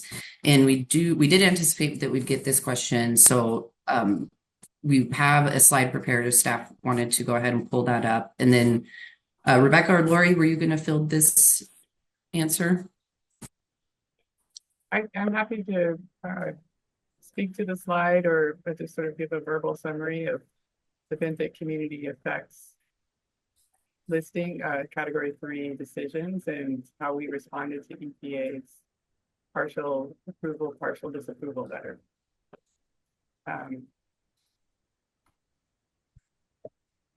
We do have a slide prepared, but I can start talking, and if you want to share the slide, that's fine too. So in regards to this, sort of a general overview of benthic community effects decisions in general, benthic community effects are based on what we call bioassessment data. So this is benthic macroinvertebrate communities. And the title, our pollutant name is benthic community effects. So for the 2024 and the 2026 cycle integrated reports, we placed water body pollutant combinations in category 5. That is, we listed water bodies as impaired for biology when data and information demonstrated 2 things. One, that the benthic macroinvertebrate community was degraded, that is, the biology was impaired, and there was at least one associated pollutant impairment that affected aquatic life beneficial uses. The reason that we did this is that first, to be consistent with US EPA's partial approval and partial disapproval letter for the 2024 integrated report. As Anna Maria mentioned, in the 2024 cycle, we placed 44 decisions for benthic community effects into category 3, meaning insufficient information, even though they had an associated pollutant impairment. At the time, this was an interim approach that we had, we were working on to develop a method, a better method and a better documented method for associating core biology with pollutant impairments. EPA, with their partial approval letter, disapproved those category 3 placements of those 44 water bodies. And their approval letter proposes to list them as impaired for biology. So we're calling those EPA overlistings. EPA's letter came out just about the time that we were working to release the 2026 cycle draft staff report to the public. And so at that time, we incorporated these 44 overlistings from the EPA letter into the draft 2026 integrated report. These were ministerial changes, and they were driven by EPA's partial approval letter. A little bit more information about bioassessment data. Any new bioassessment data that we received for the 2026 cycle was evaluated using the same method. That is, if data showed impaired biology and there was at least one associated pollutant impairment, the water body is proposed for listing as impaired for biology in the 2026 draft report. And one important point is that benthic community effects impairments are all given a TMDL priority ranking of low, because we do not expect that a TMDL or any other action to address the impairment will be developed to address the degraded biology alone. What we would expect is that a TMDL would be developed to address the pollutant impairment that's contributing to the degraded biology. That may be a little bit more information than the was requested, but I'm happy to clarify or answer any questions. Or Rebecca, if there's anything I missed, feel free to wait.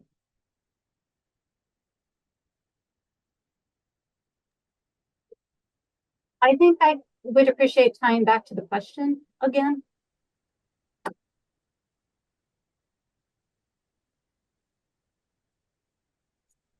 So the question was, please explain the EPA's partial disapproval letter and if that is expected to remain the final list. Oh, yeah. So the EPA approved most of the 303D list from the 2024 cycle. So that was considered approved and was incorporated into the 2026 decisions.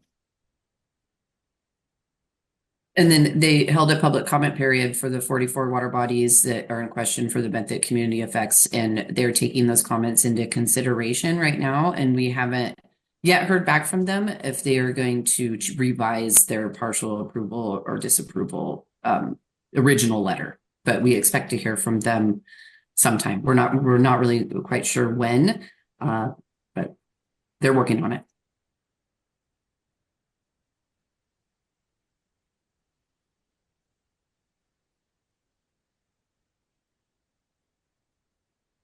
Okay.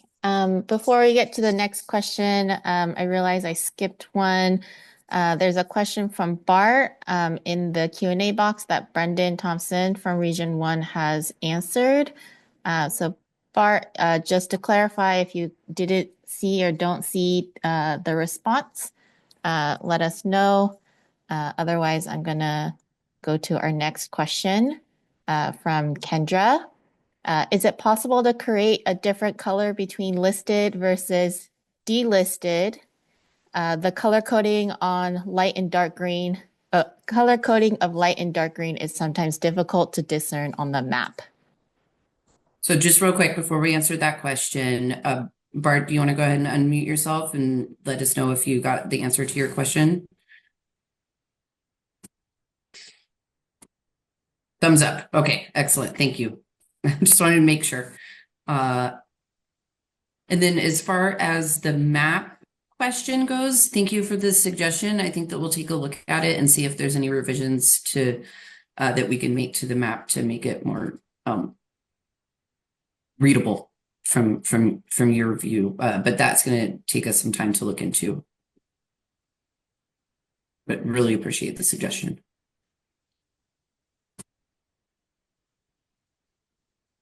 Okay, I don't see a hand raised, so I'll keep going to the next question. From Rose, I am interested in knowing when we would expect to see the impact of the 2026 303D list from the state stormwater industrial general permit, since the list is scheduled to be submitted to the US EPA by next April. When do we expect that this list will be used to update Appendix 3, Water Bodies and Clean Water Act Section 303D listed impairments of the industrial general permit? So that's an excellent question. So once we do submit to US EPA by April 1st of next year, as you notice, then the US EPA has 30 days to review and take into consideration our recommended list before it is made our official 303D, new 303D list. As far as when it would be incorporated into the industrial general permit, I don't have an answer to that question right now. Rebecca, do you have any more insight? A little. I can help a little. It's, I think, ideally, I'd like to coordinate with our stormwater permitting colleagues to really ensure that we're accurate in the response. I do know that they are working on a revision to that industrial general permit right now, and the timing may be such that they can, should the 2026 list be finalized and approved by EPA, they may be able to incorporate it and update that appendix of 303D listed waters. I think right now it's based on the 2010 list, I think. Don't quote me on that. So hopefully they will. I expect that they will update it. It might, they'll be to the 2024 list. It might be to the 2026. So I think that's a great question, and we can check in with our staff who are working, our colleagues who are working on that permit. Thank you.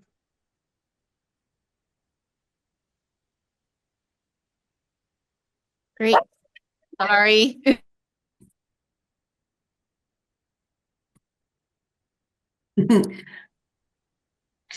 Okay, looks Sammy might be having a pet chiming in the background. So I'm going to go on to the next question on our list here from Cameron. Can you tell us more about why water body names, e.g. in the Delta, have changed and how it affected how the decision status is described? So Jen or other folks in Central Valley Coast, do you want to talk a little bit about the Delta changes? Might need to ask a clarifying question on this one, but well, I can talk a little bit about what we did in the Delta, but I guess clarifying question is the question more in general, if there's a name change, how does that impact decision status, or is there is there a question more around what we did in the Delta? Cameron, can you unmute yourself and maybe help us? Yeah, there you go. Yeah, hi. Thanks. No, I'm trying to understand specifically in the Delta whether a listing for a pollutant is new or if when it says the decision status is revised, do not delist, it means it already existed. I'm just trying to figure out really what's new, but it's complicated when the name changed because the water body might actually be a different length. So it covers a different area. So if there's any helpful clues or guidance you can give me on how you determined how that decision status was determined, if it's either a new or was an existing listing, but it's now applied to something with a new name. And often in the examples I'm looking at for the San Joaquin River, the water body ID stayed the same, but the size of it and the name changed just a little bit. Yeah, so I can give some background. So I can start with, we did not assess any new data for the Delta at this time. The Delta was new data is being incorporated into the Delta in the 2028 cycle. However, we did a remapping effort over the last few cycles for the Delta. And what that included was the Delta used to be broken up into sub areas historically, but then we kind of moved away from that and had individual water body listings. And so it wasn't really consistent with the approach. And so we had opted to remove the sub areas and go forward with individual water bodies within the Delta that'll be assessed. What that resulted in is having data that was in a sub area get applied to the existing, potentially the existing water body that already had a WBID, or a new water body that we mapped, that hadn't been mapped as an individual water body. So they're not necessarily new listings in the sense that it's new data, but it could be a new listing because it's taking data from multiple mapped water bodies and combining them onto a single water body to be more representative. So I don't know, Lisa, do you have anything else to kind of try to add to that? Hi. Yeah, I was trying to cheat a little bit right now and look at the San Joaquin River for you, but I think I know what that problem was. What I noticed when we did this project is that the San Joaquin River WBIDs, they overlapped a little bit. So we cleaned that up and made it so those two polyline segments were no longer overlapping. And that would have changed the size, or I'm sorry, the length of the water body segment slightly. There was also a little bit of cleanup in the Stockton Deepwater Ship Channel where we did the exact same thing, just kind of using the available mapping and techniques we have now to make sure those segments were represented properly. Good catch, because it wasn't anything major or any new listings per se, but it was just a little bit of cleanup based on the length of each of those segments. Any other questions on it? No, that's helpful. Thanks for helping me understand it a bit. I still need to kind of go through and decipher how those changes will affect my areas of interest, but I can provide follow-up comments if needed. And I believe if you look at the decisions, it may show if it's a new decision versus a. Don't know. No. That the revised versus original, that's more, I would punt to Jacob on that. I believe all of our decisions now are considered revised, because original represents like the first integrated report, but I don't want to misspeak on that. And so that might be more of a DWQ question. Yeah, that field unfortunately is not that reliable anymore. It's almost sort of antiquated and sort of goes back to how we used to organize our database.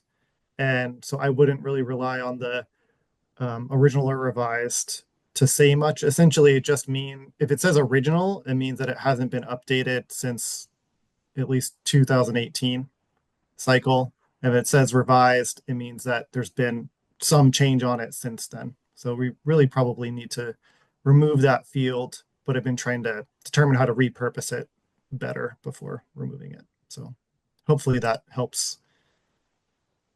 Okay, thank you. Mhm.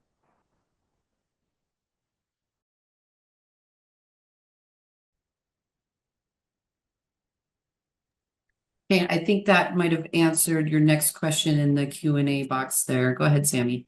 Oh yeah, I was going to say the same thing. I just wanted to check since you were still on the line, Cameron, if we've answered your second question.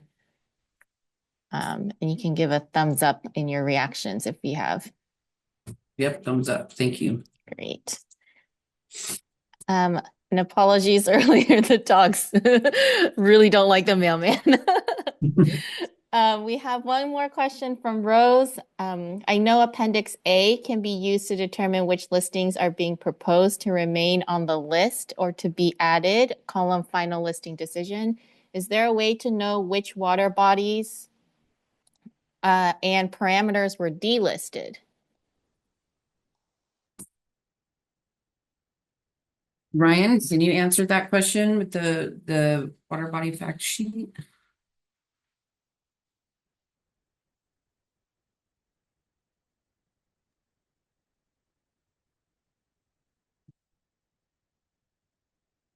Oops. Sorry, I'm muted. Can you repeat that question? Sorry, I was working on something else. Sure thing. I know Appendix A can be used to determine which listings are being proposed to remain on the list or to be added. Is column final listing decision. Is there a way to know which water bodies and parameters were delisted?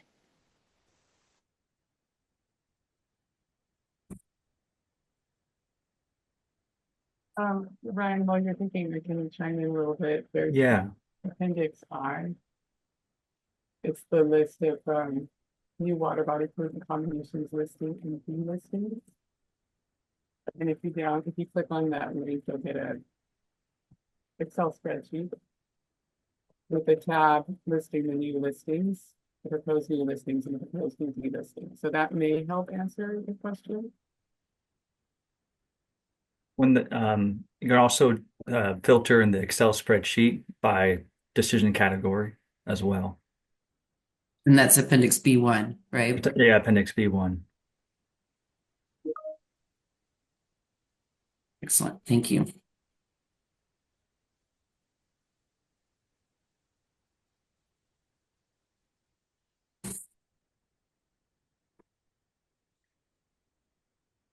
Great. And it looks like Chris Donley is asking if maybe the portal is down and is asked to sign in.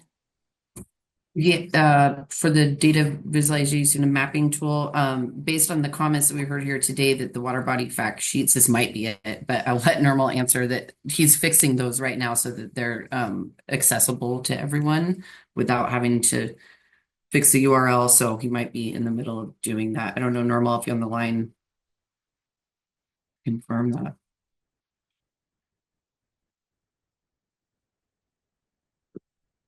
Please. Hello, can you hear me? Yes. Yeah, I updated the layers, so when you do that, it bumps it off of being public, so they need to be remade, um, reopened to the public. So should be like within 20, 30 minutes, I would think. Thank you for your quick work. It's amazing. Welcome.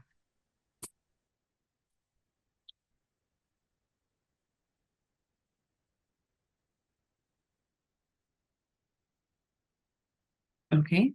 Any other questions? Oh, it's like, Yes, we do have one raised hand. Ben, I'm going to ask you to unmute.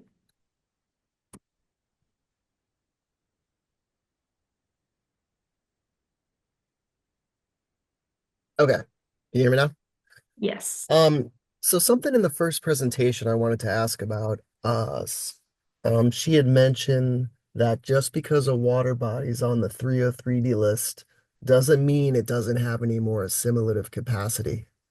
And I'm just wondering for more context on that. Does that mean that in a permit, it doesn't necessarily mean that you can't add any additional discharge or a discharger, you can't necessarily use the 303D list to say that, the water body can't handle any more of that pollutant. That's not really a logical or rational argument. Just curious, please. Yeah. more of the context, yeah. Stacy or Rebecca? Well, I'm not seeing Stacy chime in. Oh, there you are. Go for it. Hi, yeah, thank you. The issue is primarily that the fact of the listing alone isn't sufficient to make the determination that there is no assimilative capacity or that effluent limitation is required. Permit writers are supposed to evaluate all readily available data and information when they perform their reasonable potential analysis. And that a water body has been listed can be a part of that information and fact gathering, but it really must evaluate whether there's assimilative capacity. To the extent that that seems sort of like a logical incongruity, the premise is really that when we develop the 303D list, it is it's information gathering that, as you can tell by this workshop, an extensive amount of data and information and voluminous numbers of water bodies are being evaluated. And so that a water body is on the list, it gets the water body pollutant into the realm of whether additional information needs to be evaluated and investigated to determine that that water body does not have any additional assimilative capacity. So that it's on the list by itself doesn't mean necessarily that it does not have assimilative capacity. Gotcha, that helps. Any So I mean, follow-up question or anything? well, I was just thinking, for example, that's what a TMDL is for, to perform that kind of more detailed analysis. That's true. And in fact, the first step to develop a TMDL, we often think that if a water body is listed, it necessarily means there will be a TMDL. And that's not always the case as well. The first step is to do a more thorough investigation into the impairment status and different causes, and an evaluation of whether, in fact, maybe standards are outdated and maybe that needs to be changed. So yeah, the 303D list is a compilation of water bodies that are either impaired or threatened to be impaired. So it's kind of the initial step to alerting the water boards that these water bodies are of potential concern, and subsequent regulatory action may need to be taken to address those impairments. Gotcha. Thank you.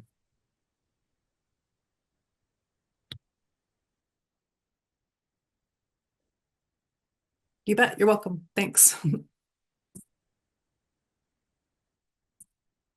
All right, thank you.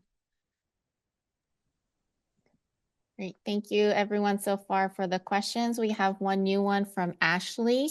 Will the presentation and slides be shared with people who signed up for the webinar? Also, I see that Bolinas Beach in the Pacific Ocean is being proposed for delisting, but I know that there have been recent water quality issues there. What is the best way to submit that information? Marin County is also aware of this. So yeah, the answer to the first part of the question is that yes, we're going to post the staff workshop recording and then also the presentation slides to the 2026 webpage so that everybody can have access to it, even if they didn't sign up for this workshop.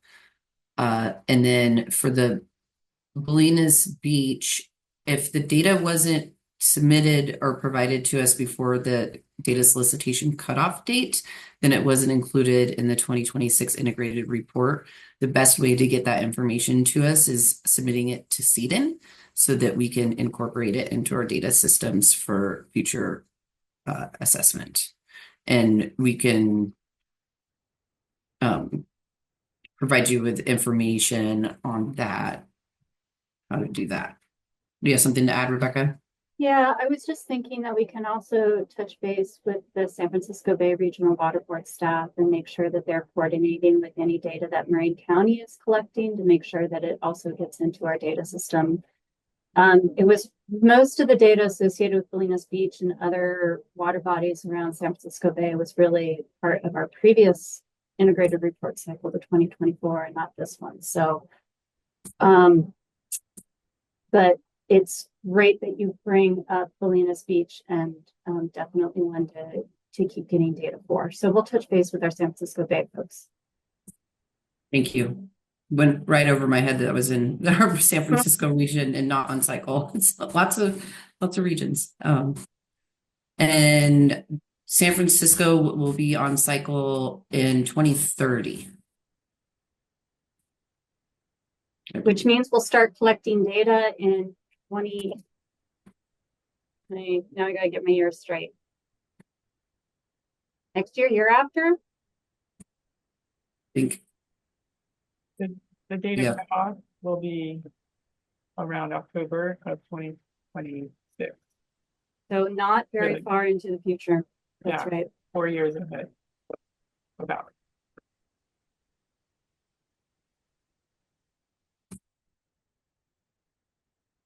Okay. Any other questions? Anyone want to raise their hand?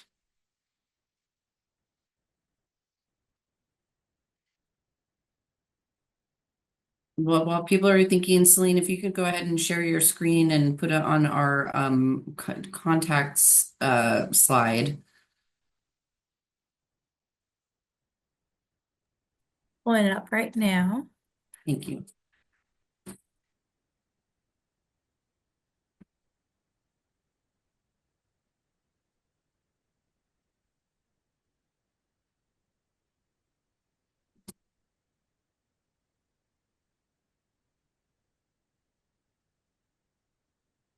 Okay.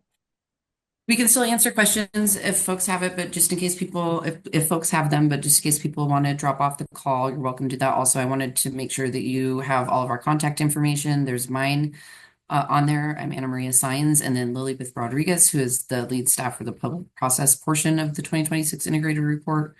We have also linked regional board staff contact information, which was also linked in the chat there. If you're not sure, you can always just email our water quality assessment inbox. And then also, if you want to provide us feedback on the content and the structure of the information that we provided for you here today, we greatly appreciate it. We're dedicated to continuous improvement. And as I mentioned earlier, that this is the first time that we've done a staff workshop at the State Water Board, at least for the integrated report. So level of detail, things you would like to see more of, less of, any of that, it would be greatly appreciated. And of course, definitely reach out if you have any questions leading up or even after the close of the public comment period, and we will definitely get back to you. So with that, if anyone has questions, feel free to raise your hand. If not, let me just double check this Q&A box real quick.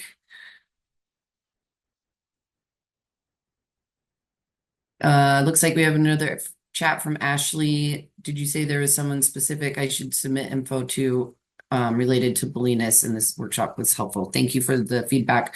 Ashley will reach out to you and provide you with contact information and more information on how and when how to submit data and when you can expect for data to be submitted in order to be considered in the integrated report.